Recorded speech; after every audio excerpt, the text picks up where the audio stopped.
En général, une semaine avant les vendanges, on dort pas très bien.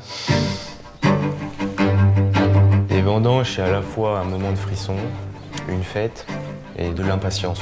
On est stressé que ça commence. Une fois qu'on est dedans, voilà, on rentre notre année de travail, donc c'est toujours un moment de plaisir.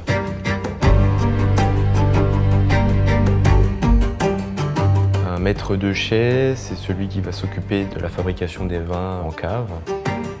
Le fait de combiner maître de chai et chef de culture, il y a un suivi de A à Z du raisin.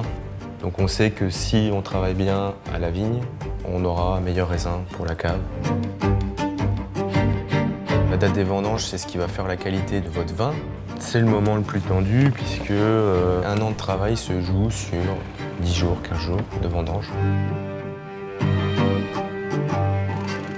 L'avantage des vendanges à la main, c'est qu'on a des raisins qui arrivent complètement intacts, c'est-à-dire qu'on ne va pas toucher à la structure de la grappe. Donc il n'y a pas d'ouverture, le jus n'est pas en contact avec l'air, on n'a pas d'oxydation. Donc on n'a pas de trituration de vendange, on n'a pas besoin de protéger cette vendange grâce aux vendanges manuelles.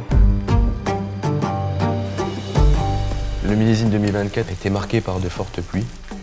Donc nous, en bio, on a eu des pertes, c'est évident.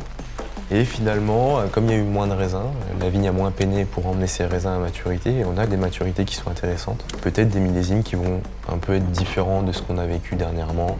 Là, on va retrouver des acidités un peu plus élevées, un peu plus de fraîcheur dans le verre, mais des vins qui vont toujours être intéressants à déguster.